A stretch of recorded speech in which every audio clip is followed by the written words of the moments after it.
Chromosomes. We have seen that according to the classical genetics concept, genes are present on the chromosome. Then what is chromosome? Chromosome is derived from the two words where chroma is equal to color and soma is equal to body.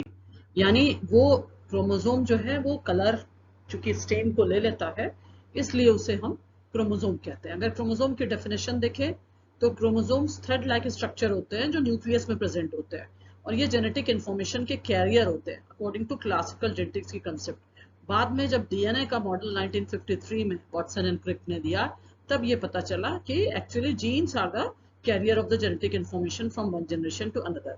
Chromosome का एक बहुत ज्यादा role होता है cell division में जो कि आपने देखा है और उसके बाद हेरिडिटी में, वेरिएशन में, म्यूटेशन में और रीजनरेशन. यूकैरियोटिक सेल्स में जेनेटिक मटेरियल जो है वो न्यूक्लियस में क्रोमोसोम में प्रेजेंट होता है जिसमें कि हाईली ऑर्गेनाइज्ड डीएनए मॉलिक्यूल्स होते हैं और हिस्टोन प्रोटीन्स होते हैं जो कि उसके स्ट्रक्चर को सपोर्ट करते हैं. Chromosome means coloured body. ये ऐसी बॉडी है जो कि स्टेन ले लेती है सर्टेन डाइस का. कार्ल निगेली ने 1842 में सबसे पहले रॉड लाइक स्ट्रक्चर न्यूक्लियस में डिस्कवर किया था जिसका कि नाम वॉल्डेयर ने क्रोमोसोम दिया था. और फिर सटन एंड बवरी ने क्रोमोसोम्स को डिफाइन किया कि they are the physical carrier of the genes. Chromosome number को अगर हम देखेंगे तो क्रोमोसोम नंबर किसी भी स्पीशीज में सारे सेल्स में कांस्टेंट रहता है और हालांकि नंबर ऑफ क्रोमोसोम जो गैमेट्स में रहता है वो half of the somatic cell होता है जिसको कि हम गैमेटिक सेल और सोमैटिक सेल के रूप में डिफाइन करते हैं. तो हैप्लॉइड सेट ऑफ क्रोमोसोम किस में प्रेजेंट रहेगा? वो गैमेट्स में रहेगा which is formed after the meiosis. Chromosome number जो है वो डिफरेंट स्पीशीज का भी वेरी करता है. जैसे एक नेमाटोड स्पीशीज में सिर्फ 2 क्रोमोसोम्स होते हैं जबकि प्रोटोजोआ के स्पीशीज में 1600 क्रोमोसोम्स होते हैं. तो क्रोमोसोम नंबर अगर ह्यूमन सेल का देखें तो 23 पेयर ऑफ क्रोमोसोम्स होता है यानी कि 46 क्रोमोसोम होता है जिसमें से 22 ऑटोसोम्स होते हैं और 1 सेक्स क्रोमोसोम होता है. Now here come the term karyotyping. Karyotyping एक टेक्निक है which is used to study the structure of chromosome. अब उसके बाद देखिए ये ह्यूमन बीइंग का कैरियोटाइप दिखाया गया है. क्रोमोसोम की टाइपिंग की गई है जिसमें आपको देखिए 1 2 3 4 5 इस तरह से 22 जोड़ा क्रोमोसोम दिखाए गए हैं. सबका देखिए अलग अलग तरह का स्ट्रक्चर और शेप है और जो 23वां जोड़ा है वो XY होता है मेल में और XS होता है फीमेल. अगर हम स्ट्रक्चर और ऑर्गेनाइजेशन क्रोमोसोम का देखें तो कुछ इस तरह से दिखता है. न्यूक्लियस में क्रोमोसोम एक रिबन टाइप का स्ट्रक्चर दिखता है. रिबन टाइप के स्ट्रक्चर में 2 क्रोमैटिड होते हैं, सिस्टर क्रोमैटिड्स, जो कि यहाँ पे सेंट्रोमियर, ये जो सेंट्रल पोजीशन है सेंट्रोमियर पे ये टक होते हैं. और अगर इसके जो क्रोमोसोम का जो एंड पोजीशन होती है उसको हम टेलोमियर कहते हैं और इसके अंदर एक्चुअली सुपर कॉइलिंग है डीएनए की. ये क्रोमोसोम का बेसिक स्ट्रक्चर है.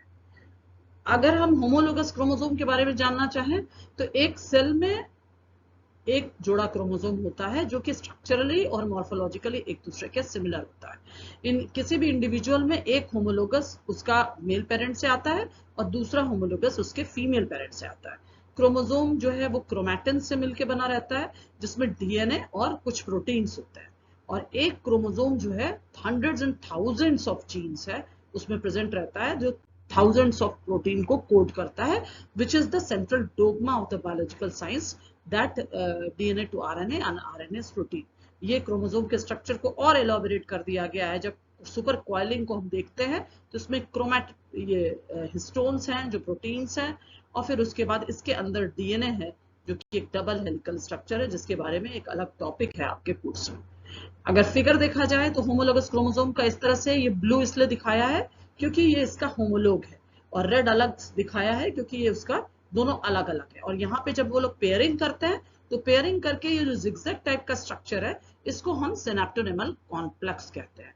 जो सेंट्रल जहाँ पे ये 2 सिस्टर क्रोमैटिड मतलब रेड और रेड सिस्टर क्रोमैटिड है, ब्लू और ब्लू अपने में सिस्टर क्रोमैटिड है, पर रेड और ब्लू क्रोमोसोम आपस में होमोलोगस क्रोमोसोम है. तो सिस्टर क्रोमैटिड किसको कहेंगे? एक क्रोमोसोम का जो 2 पार्ट है जो यहाँ पे आप लेजर पॉइंटर को देखिए, ये एक क्रोमोसोम रेड क्रोमोसोम के इस 2 पार्ट को हम सिस्टर क्रोमैटिड कहते हैं और होमोलोगस क्रोमोसोम जो स्ट्रक्चरली और मॉर्फोलॉजिकली सिमिलर होते हैं जैसे ब्लू और रेड है उन्हें हम होमोलोगस क्रोमोसोम कहते हैं.